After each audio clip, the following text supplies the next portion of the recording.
내 이름은 작은 거인, 박순자. 채송화 같았던 어린 시절. 나는 1956년 3월에 전남 목포에서 4남 3녀 7남매의 다섯째로 태어났다. 부모님은 날 때부터 허약했던 나를 살 것이라는 기대 없이 한쪽 구석으로 밀어두었다고 한다. 아기가 죽었나 하고 들여다보면 내가 꿈틀거렸다고 한다. 어찌어찌 시간이 가고 걷기 시작하면서 똘똘해졌다고 한다. 워낙 몸이 허약해서 그런지 크면서 큰 사고를 여러 번 겪었다. 어릴 때 높은 곳에 앉아 있다가 떨어져 머리를 다쳤다. 엄마는 그때 물총에서 물이 나오듯 머리에서 피가 나왔다라고 했다. 또 철뚝길에서 넘어져 다쳐서 머릿속에 큰 흉터가 남았다. 그래서인지 나는 남들처럼 잘 자라지 못하고 왜소했다. 몸이 자라기를 기다려 10살에 초등학교에 들어갔는데 3학년 어느 미술 시간 친구에게 크레파스 좀 빌려줘 하고는 픽 쓰러졌다. 그 바람에 교실 시멘트 바닥에 또 머리를 심하게 부딪혀 모두 3번 머리를 심하게 다쳤다. 학교 친구들 앞에서 쓰러지고 나니 학교 다니기가 무서웠다. 친구들이 난쟁이라고 부르는 것도 듣기 싫고 그냥 세상이 싫어졌다. 비록 키는 작았지만 신체 균형은 잘 맞아 난쟁이는 아니다. 지금 내 키는 132cm, 체중은 30kg 정도다. 그러니 어려서는 더 작았을 것 같다. 시골집 마당에 엄마가 신경 써서 가꾼 화단에 피던 색색의 고운 겹꽃 채송화가 생각난다. 나는 채송화 같은 아이였다. 세상으로 나오다. 학교를 그만두고 10년을 집안에서만 지냈다. 다행히 동네 친구들이 있어 완전히 외롭지는 않았다. 집안 살림을 도우며 바깥 출입을 하지 않았다. 초등학교를 중도에 그만두어 글을 제대로 배우지 못했다. 하지만 훗날 삼전동 복지관에서 친절하고 차분한 선생님을 만나 잔잔히 한글을 배울 수 있었다. 영원히 대문 밖을 나가지 않을 것 같았는데 21살이 되어 작은 오빠의 권유로 세상에 나와 처음으로 극장에 갔다. 영화를 보는데 뒷자리 남자가 자꾸 집적거렸다. 그것이 싫어 나는 영화가 끝났는데도 나가지 않고 그 자리에서 한 번 더 영화를 봤다. 남자가 집적거리는 것은 하나도 무섭지 않았지만 말을 붙여오는 것이 불편해서 피하려고 했다. 영화를 2번 연속 보고 나가니 시간이 지나도 나오지 않는 나를 찾아 야단이었다. 극장문 양쪽에서 작은 오빠와 막내 아우가 나를 기다리며 걱정을 하고 있었다. 오빠는 나를 야단치지도 않고 오히려 맛있는 것을 사주었다. 오빠는 나를 못난이라고 불렀지만 늘 따뜻하게 대해주었다. 그 후로 오빠네 살며 만화가게 일을 도와주었다. 그때 내가 좋다며 사귀자는 사람이 있었는데 배운 것도 많고 괜찮은 사람인 것 같았다. 그 남자와 딱 한 번 밖에서 만났는데 나는 결혼할 마음이 없어요 라고 차갑게 거절을 했다. 그 남자와 만났더라면 내 인생은 어떻게 되었을까? 원치 않는 결혼. 나이가 들어서도 결혼할 마음이 전혀 없어 선자리가 들어와도 다 거절했다. 밖으로 나가면 몸을 다칠까, 마음을 다칠까, 취업을 막았던 가족을 뿌리치고 28세에 처음 취업을 했다. 인형공장 재봉 보조일이었다. 남들은 일이 힘들어 하루하고는 달아났지만 참고 곧잘 해냈다. 어느 날 재봉사와의 갈등으로 일을 그만둘 작정을 했다. 출근도 하지 않았는데 사장님이 직접 집으로 찾아와 미스박이 꼭 필요해. 그러니 꼭 출근해줘. 라고 간곡히 말씀하셨다. 스스로 생각해도 나는 책임감 있게 일 처리를 잘했다. 지금 생각해도 그런 내가 자랑스럽다. 그 후로 엄마가 병이 나서 많이 아프셨다.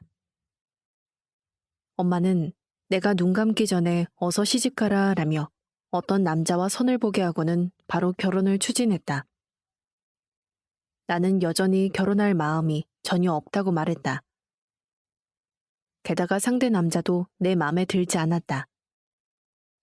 그 남자에게 한시 아저씨, 나는 당신이 맘에 안 들거든요? 하고 대놓고 말했다. 그는 선천적 장애를 가지고 있었다. 뇌성마비에 지적 장애와 간질을 앓고 있었으며 오른쪽 편마비로 몸을 움직이기 힘든 사람이었다. 그러나 내 뜻과 상관없이 결혼은 진행되었다. 엄마가 왜 그런 사람과 짝을 지어주었는지 몰랐지만 그 뜻을 따를 수밖에 없었다. 후에 엄마는 신랑감이 몸이 그렇게 불편해 보이지 않았고 착해 보여 괜찮은 것 같았다 라고 하셨다. 행여 시집간 딸이 쫓겨날까봐 사윗감으로 착한 사람을 원했나 보다. 시고 떫은 시집살이. 1986년 5월 25일 결혼식을 치렀다. 신혼살림을 시작하고 얼마 되지 않아 시어머니가 시집에 들어와 살라고 하셨다. 우리 둘 다 부족한 사람들이라 우리를 위해 어머니가 그러나 보다 하고 나는 군말 없이 시집으로 들어갔다. 시어머니는 새빵 보증금 50만 원을 냉큼 가져가셨다. 남편이 공장에서 인형에 솜 넣는 일로 월급을 조금 받아왔지만 그것도 시어머니가 챙겼다. 우리는 다달이 5천 원씩 용돈으로 받았다. 너무나 적은 용돈이라 생리대 살 돈도 부족했지만 시어머니에게 더는 얻을 수가 없었다. 어느 날 어머니는 다시 우리더러 나가 살라고 하셨다. 시누이는 방 얻을 돈이 없는 우리에게 돈을 빌려주고는 고리로 다달이 원금과 이자를 갚게 했다. 시어머니와 시누이가 한 통속이었다. 적은 수입에 월세 내고 이자와 원금을 주고 나면 아이 분유 살 돈도 쌀 살 돈도 없어서 작은 봉지 밀가루를 사와 수제비를 끓여 먹었다. 나는 굶다시피 했는데 어찌 살았는지도 모르게 살아냈다. 둘이서 공장에 나가 열심히 일해 시누이에게 빌린 돈을 다 갚고 돈을 조금 모으기 시작하자 시어머니는 다시 집으로 우리를 불러들이고 보증금을 빼앗아 갔다. 주민등록을 보니 하도 주소 변동이 잦아서 누가 볼까 부끄러울 정도였다. 여러 차례 분가와 합가를 하면서 간신히 모았던 월세 보증금은 번번이 시어머니에게 빼앗겼다. 시어머니는 걸핏하면 붙잡는 사람 없으니 나가라고 내게 막말을 하셨다. 여러 차례 이런 일을 겪으면서 알게 되었다. 혼인신고도 하지 않은 우리 부부인데 시어머니는 내가 떠나기를 원하시는구나. 그래도 친정에 이런 사실을 알리지 않았다. 자존심을 지키며 나 스스로 결혼 생활의 어려움을 해결해야겠다고 마음먹었기 때문이다. 같이 살아보니 남편은 시어머니와 형제에게 무시당하고 살아서인지 처음에는 내 눈치를 보며 냉장고도 마음대로 열지 못했다. 먹고 싶은 게 있어도 내 눈치만 보며 주저하는 것이 애처로웠다. 남편에게 우리 살림이니 당신 마음대로 열고 꺼내 먹어도 된다라고 하니 그런 태도는 점차 나아졌다. 그리고 나는 여러모로 약한 남편의 유일한 편이 돼주었다. 나를 잡아준 든든한 동아줄. 지금 생각해도 시어머니의 시집살이는 이해할 수 없지만 그것을 견딜 수 있었던 것은 아마도 시아버님 덕분일 것이다. 임신해서 잘 먹지도 못하는 나에게 우리 손주 생각해서 주는 거다라고 하시면서 꿀을 먹여주셨다. 너를 위해 딸을 낳았으면 좋겠다라고 자주 말씀하셨다. 식사 때면 너가 먹으면 얼마나 먹니 하시며 생선 반찬을 먹을 수 있게 챙겨주시기도 했다. 1987년 3월 3.2kg의 건강한 아들을 출산했다. 제왕절개로 아기를 낳고 내 몸무게가 겨우 28kg일 정도로 몸이 엉망이었다. 그때부터 아들을 키우고 살았던 열악한 집을 생각하면 지금도 눈물이 난다. 지하 연탄 창고를 개조한 방에서 살았던 적도 있었다. 비가 오는 날에는 욕실이 없어 밖에서 우산을 쓰고 아들의 머리를 감겼다. 아이가 추워서 오들오들 떨던 모습은 지금 생각해도 너무 가슴 아프다. 아들을 데리고 목욕탕 가는 길에 아들과 같은 유치원 형들을 만났다. 아이들이 자기들끼리 엄마가 좀 작은데? 라고 했다. 그 말을 들은 아들은 그런 말을 하는 사람은 바보 멍청이야 하고 소리를 질렀다. 그리고는 내 손을 잡고는 씩씩하게 엄마 가자 했다. 4살짜리가 어떻게 그런 말을 할 수 있었을까? 건강한 엄마가 아니어도 자기 엄마라고 챙겨주는 아들이 자랑스럽고 정말 고마웠다. 아들은 내 존재의 빛이었고 버거운 삶을 견디게 해주는 원동력인 너무도 소중한 존재였다. 1993년 소서동 아파트로 이사하면서 집 없는 모진 고생도 끝이 났다.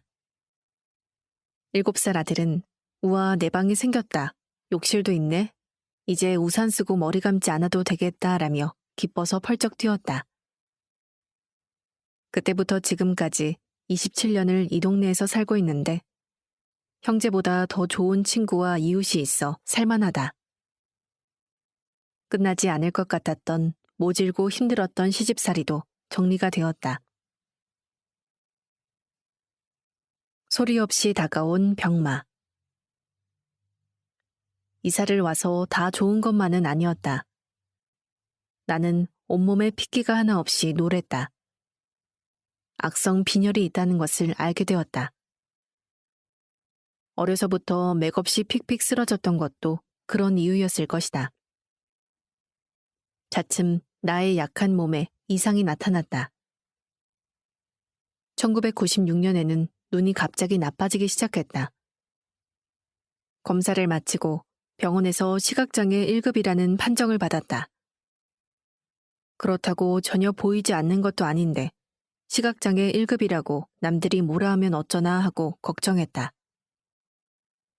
의사 선생님은 누가 그것 가지고 뭐라 하거든 데려오라고 하셨다. 비록 건강한 몸은 아니지만 아들에게 하나라도 더 가르치기 위해 돈을 벌려 있었다. 다행히도 수급자로 선정이 되어 정부의 지원도 받을 수 있었고 집에서는 액세서리를 만드는 일도 했다. 동네 새마을 치료 사업에도 참여했다. 그 덕분에 초등학교 아들에게 피아노와 태권도도 가르칠 수 있었다. 빈혈로 힘들어하는 나를 위해 아들은 의사가 되어 엄마 병을 고쳐주고 싶다고 했다. 일찍 처리된 아들은 나의 기쁨이었다. 나는 26살에 읽었던 선생님과의 약속이라는 책에서 약속은 꼭 지켜야 한다라고 배웠다. 그래서 아들을 키우면서 늘 약속을 강조했다. 그리고 차별하지 말고 친구 말을 먼저 들어보라라고 가르쳤다. 나도 그런 마음으로 사람들을 대하며 살았다. 나의 기쁨, 나의 태양. 우리 아들은 길에서 일하는 엄마를 만나도 친구들 앞에서 창피해하거나 모르는 체 하지 않았다. 오히려 큰 목소리로 엄마 하고 먼저 불러주었다. 얼마나 뿌듯했는지 모른다. 추운 겨울에 밖에서 차디찬 도시락을 먹어가며 일했다. 집에 들어오면 온몸이 꽁꽁 얼어 있었다. 하지만 남편은 아무 일도 하지 않았다. 주위에서 남편에게 수서역 신문 가판대 일을 해보라는 권유가 들어왔다.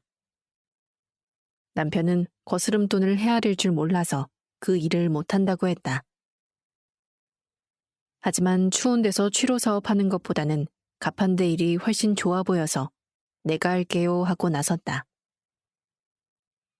신문을 팔다 보니 어떤 이는 신문 대금으로 5,000원씩이나 주고 갔다. 어떤 이는 신문을 깨끗이 읽고는 다시 팔라며 두고 갔다. 주인 아가씨는 간혹 내가 셈이 들려 어쩔 줄 몰라 하면 괜찮다라고 위로해 주었다.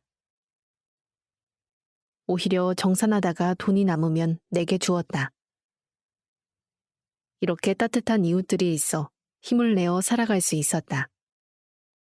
또 잊지 못할 분이 있다. 아들의 초등학교 4학년 담임이셨던 류강석 선생님이다. 내가 일하러 나가고 없는 틈에 집에 오셔서는 아들이랑 같이 밥도 차려 먹고 개구쟁이처럼 놀다 가셨다. 내가 만든 반찬에는 조미료가 들어가지 않아 맛나다고 칭찬하셨다. 아들에게 친구처럼, 형처럼, 선배처럼, 아빠처럼 대해주셨다. 선생님은 아들을 데리고 제주도에도 가시고 영어를 열심히 연습시켜서 영어 대회에 데리고 가주셨다. 컴퓨터 쓰는 것도 집에 와서 직접 가르쳐 주셨다. 가정도 있고 자녀도 있었지만 제자인 우리 아들에게 많은 시간을 내주신 그 선생님을 잊을 수가 없다. 한때는 선생님이 집에 오는 것이 불편해 꼰대라고 생각도 했는데 지금 생각해보면 류강석 선생님께 진심으로 감사한 마음이다. 늘 착하기만 할 것 같았던 아들이 중학생 때 교실을 엉망으로 만들었던 사건이 있었다. 나에게는 숨기는 것 없이 말하는 아들에게 자초지정을 들어보니 같은 반 여학생이 땡땡이네 부모님은 장애인이다 라고 했단다. 그 말을 들은 아들은 너무 화가 나서 의자를 던지고 책상도 쓰러뜨리고 교실을 엉망으로 만들었다. 선생님은 자초지종을 들으시고 아들의 잘못을 지적하시기보다는 여학생을 대단히 나무랐다고 했다. 나는 아들의 얘기를 듣고 아무 말도 못했다. 아들에게 더 씩씩하게 보란 듯이 잘 살라고 했다. 내 얘기를 듣고 아들은 괜찮아 라고 하면서 오히려 나를 위로했다. 내 곁에 빛과 그림자. 삶은 곳곳에 구덩이를 숨겨놓는 모양이다. 시각장애가 생기고 10년이 지나자 자주 넘어지고 쓰러졌다. 처음에는 이유를 몰랐는데 통증도 없이 다리가 서서히 망가지고 있었다. 차츰 걷지도 못하고 일어서지도 못하게 되었다. 보름 동안 정밀 진단을 받으니 어려서 여러 번 머리를 다쳤던 것이 원인이 되어 오른쪽 뇌속 신경에 문제가 생겨 다리까지 영향을 미친 것이라고 했다. 위중한 뇌 수술을 받아야 했다. 어려운 형편에 큰 돈이 필요했다. 빚을 얻을 수밖에 없었다. 어려운 수술은 잘 마쳤고 다행히 다시 걸을 수 있게 되었다. 시간은 걸렸지만 빚진 돈도 다 갚아냈다. 아들은 건강하게 쑥쑥 자라주었다. 태권도를 잘해 강남구 태권도 시범단 단원이었다. 어느 날 아들이 남보다 한 발 앞서가겠다며 고등학교를 중퇴하겠다고 했다. 걱정도 되었지만 아들의 선택을 믿어주었다. 아들은 바로 대입 검정고시에 합격했고 수영 강사 자격증을 땄다. 그리고 잠수 자격증을 따기 위해 부산에서 혼자 공부했다. 우리 모자도 떨어져 지낼 수밖에 없었는데 어려움도 많았다. 아들이 가까이 없으니 챙길 수도 없어 너무 힘들었다. 내가 충분하게 돈을 대주지 못해 아이는 자취생활을 하면서 제대로 먹지 못해 병이 난 적도 있었다. 우리 모자는 전화통화를 할 때면 울음을 꼭 참고 화이팅으로 응원하며 눈물을 삼켰다.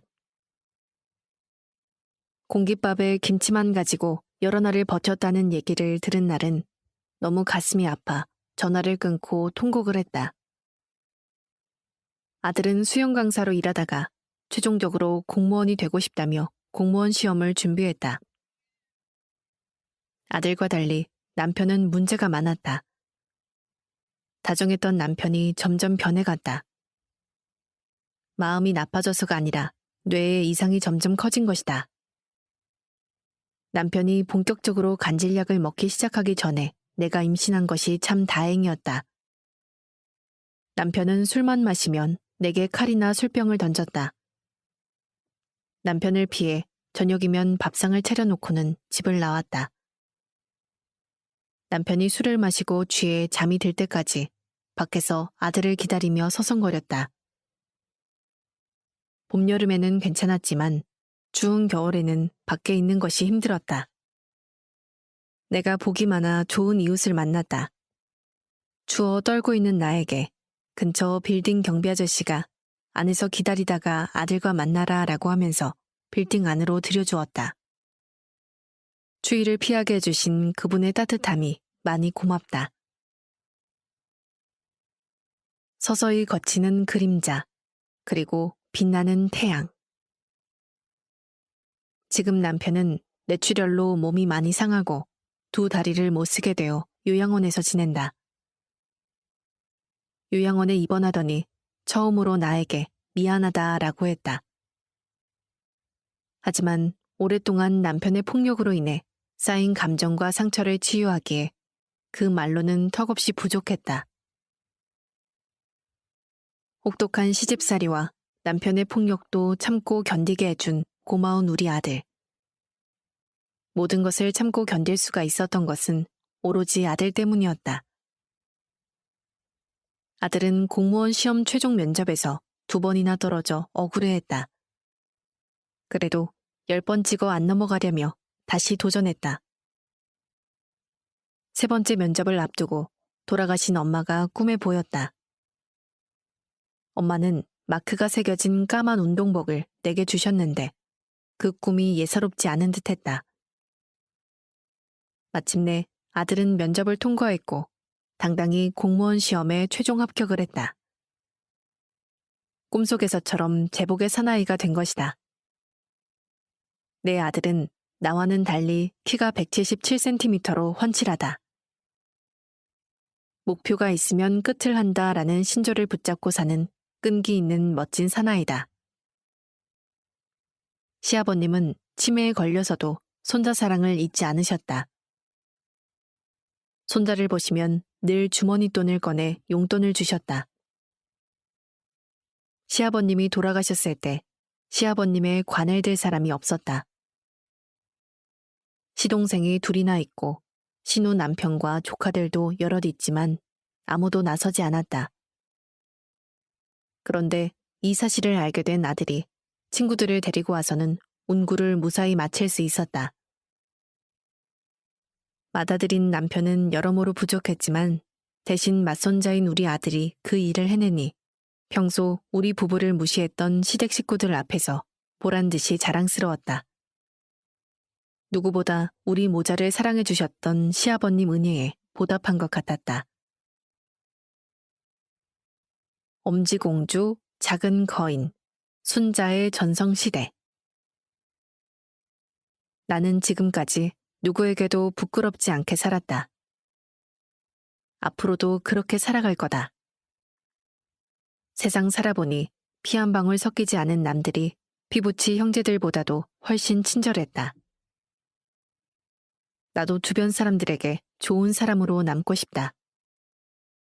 마음 아프고 속상한 일이 셀 수도 없이 많지만 그래도 괜찮다. 나는 앞만 바라보고 나아갈 것이다. 내가 가장 바라는 것은 아들이 행복한 가정을 이루고 잘 사는 것이다.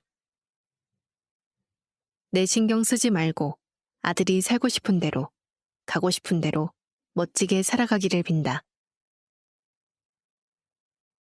날마다 쓰러지고 또다시 일어나지만 달라지는 건 없는가요? 세상 길을 걷다가 보면 삥 돌아가는 길도 있어. 하루를 울었으면 하루는 웃어야 해요. 그래야만 견딜 수 있어. 내 핸드폰의 컬러링 가사다. 노랫말이 내 인생 이야기 같아. 이 노래를 지울 수가 없다. 나는 쓰러지면 일어나고 삥 돌기도 한 힘든 인생을 살았다. 친구들은 차려입기 좋아하고 키가 작은 나를 엄지공주라 부른다. 또 어떤 사람들은 나더러 속이 깊고 대범하다면서 작은 거인이라고 부른다. 그런 말을 들으면 나도 제법 괜찮게 살아온 것 같아 기분이 좋다. 나는 체격은 보통 사람들보다 좀 작지만 용기와 대담함, 의지력은 결코 작지 않았다고 생각한다. 앞으로 복지관이 열리면 도자기 만들기를 배우고 싶다. 그리고 노래교실에 다니며 노래 듣고 따라 부르면서 재미있게 살고 싶다. 커피 마시며 분위기에 빠지는 것. 그것이 내가 좋아하는 삶의 멋이다. 앞으로는 좋아하는 것들을 하면서 멋지게 살 거다. 고술 작가 강유정.